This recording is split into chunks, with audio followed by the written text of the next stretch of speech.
Bom dia, como vai você? Nessa manhã maravilhosa que o Senhor nos fez, nesse dia abençoado. Estamos aqui no capítulo 12 de Gênesis.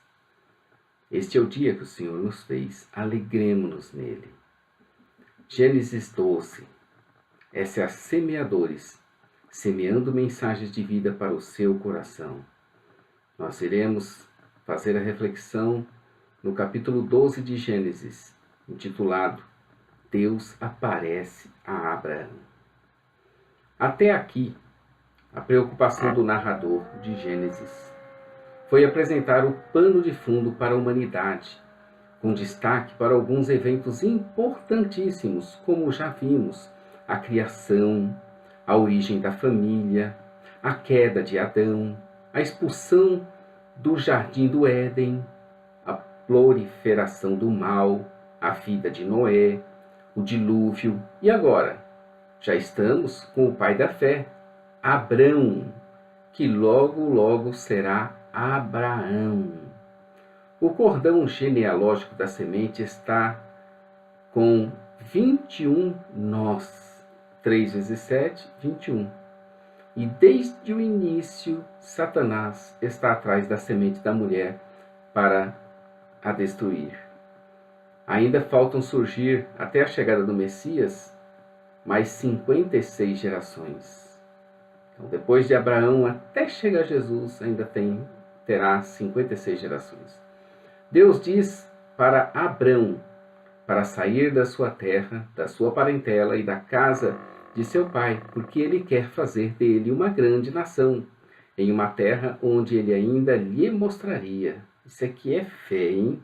Pediu para sair do meio da parentela para uma terra que ainda iria mostrar para ele. Este, em obediência à orientação divina, óbvio, obedece ao Senhor. E aos 75 anos de sua vida, leva consigo Ló, filho de seu irmão, todos os seus bens que havia adquirido e todas as almas que lhes foram acrescentadas em Harã. Na verdade, o chamado de Abraão foi em Ur e não em Harã, antes da morte de seu pai Tera. Em Canaã passa por Siquém, provavelmente no centro de Canaã. Josias, nós vamos ver isso em Josué 27. E ali no carvalho de More significa ensinador, foi que Deus lhe apareceu. Deus escolheu um lugar que na época era usado pelas outras culturas para invocações de outros deuses, e foi ali justamente que ele apareceu a Abrão para que naquele lugar ele santificasse. O Senhor lhe aparece para fazer-lhe grandes promessas, e ali, naquele local, Abrão edificou um altar ao Senhor que lhe aparecera. Saindo dali para Betel, ali novamente Abrão edificou um altar ao Senhor e o invocou. Depois continuou indo para a direção do Neguebe, literalmente terra seca, no extremo sul da terra prometida. Ele estava percorrendo toda a extensão da terra como se fosse uma marcha, como se fosse uma reivindicação de posse que Deus estava dando a ele. Ele estava marchando e declarando a sua bênção, porque a promessa ali era de Deus para ele, de que toda aquela terra que ele estava marchando seria dele. Dos versos 10 aos versos 20, encontraremos Abrão indo para o Egito por causa da fome e de lá saindo depois de ter sido abençoadíssimo.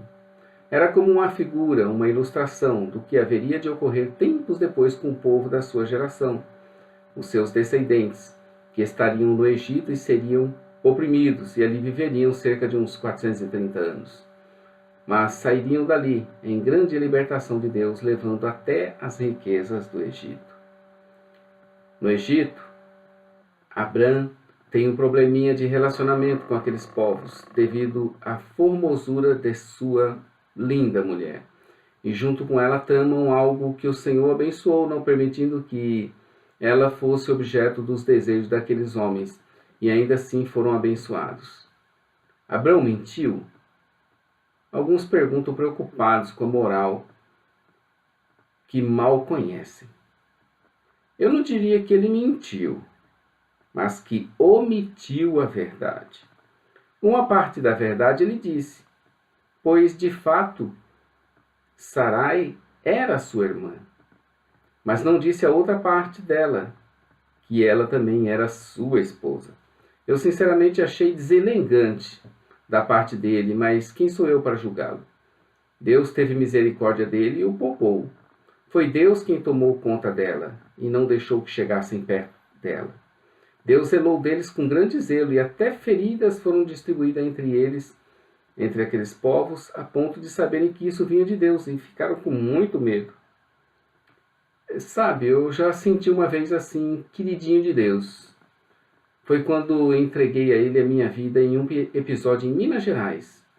Eu trabalhava na área de auditoria dos Correios. Eu estava com os meus amigos que queriam de todo jeito me levar para uma farra. Mas eu não quis e acabaram me abandonando no meio da cidade para eu ter de achar um transporte de volta para o hotel. Uma das pessoas que estavam junto conosco chegou a dizer para mim que passarinho que anda com morcego tem de andar no escuro e ainda tem de dormir de cabeça para baixo. Eu estremeci ao ouvir isso.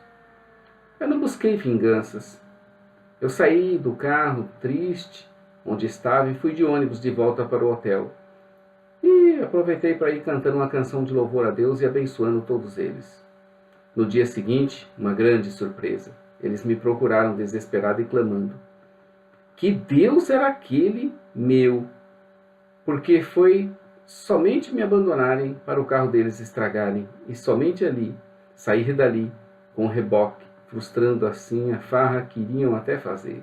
Eu me ri por dentro e louvei a Deus que se vingara de mim, que tomara as minhas dores, que lutou por mim e que disse, das minhas ovelhas cuido eu e faço do jeito que eu quero fazer. Minha é a vingança e eu retribuirei, diz o Senhor. Assim foi com Abrão e Sarai, príncipes de Deus, que Deus estava cuidando e zelando, sem que eles nem merecessem, sem que eles nem fizessem o que deveriam ou não. Abrão, para mim, não agiu corretamente, nem Sarai, mas Deus os poupou e os livrou e ainda os abençoou. No nosso blog, jamaisdesista.com.br, você encontrará um quadro demonstrativo da contemporaneidade de Noé até Abrão, desde o nascimento de Noé até o Abrão, passando por dois eventos muito importantes dentro da história, que é o dilúvio e também a destruição de Sodoma e Gomorra. No quadro, nós veremos que o número o 11º até o 20º correspondem à ordem de nascimento daquele que é o portador da ordem messiânica, ou da semente messiânica, conforme narrado em Lucas 3, 23 a 38, conforme já vimos, né? O dilúvio ocorreu ali por volta do ano 1600, contados a partir de Adão, e a destruição de Sodoma e Gomorra por volta do ano 2110, também contados a partir de Adão. A destruição de Sodoma e Gomorra aconteceu quando Abrão estava vivo. Foi na época dele que aconteceu essa destruição. Tera, seu pai, já tinha morrido, e bem assim todos os seus ascendentes. Mas Abrão era vivo quando aconteceu a destruição de Sodoma e Gomorra. Isso fica claro no gráfico que estamos mostrando no nosso blog. Uma linha vertical que passasse, por exemplo, pela morte de Noé, encontraria como contemporâneos Sem, Arfaxade, Cainã, Salá, Eber, Peleg, Reu, Serug, Naor, Tera. Noé morre e sabe quem é que nasce? Abrão. Não é interessante? Muitas coisas boas para a gente aprender dentro da palavra de Deus. Deus abençoou grandemente Abrão e Sarai e ainda fez cair temor de Deus diante de todos eles naquela terra. Como é bom, né, ser fiel ao Senhor e andar com Ele. como Ele mesmo tem dito e orientado para nós. Anda na minha presença e ser perfeito. Isso está escrito em Gênesis 17:1. Quer Ele nos livre, quer Ele não nos livre, fique sabendo todos que não nos curvaremos diante de qualquer imagem de escultura, nem diante de qualquer um que se oponha ao Senhor. Isso está escrito em Daniel 3, dos versos 13 aos versos 30. Concluímos hoje o capítulo 12 de Gênesis. Amanhã estaremos aqui novamente e contamos com a sua presença para nós meditarmos no capítulo 13. É a semeadores, semeando mensagens de vida para o seu coração. Todos os dias, uma reflexão da parte de Deus, sendo que a parte escrita dessas reflexões você encontrará no nosso blog www.jamaisdesista.com.br. Aproveite e se inscreva em nosso canal. Também conheça a nossa loja virtual Semeadores, www.semeadores.com.br. Estamos aí, semeando a mensagem de vida para o seu coração. Deus abençoe nosso dia e até amanhã, se Deus quiser.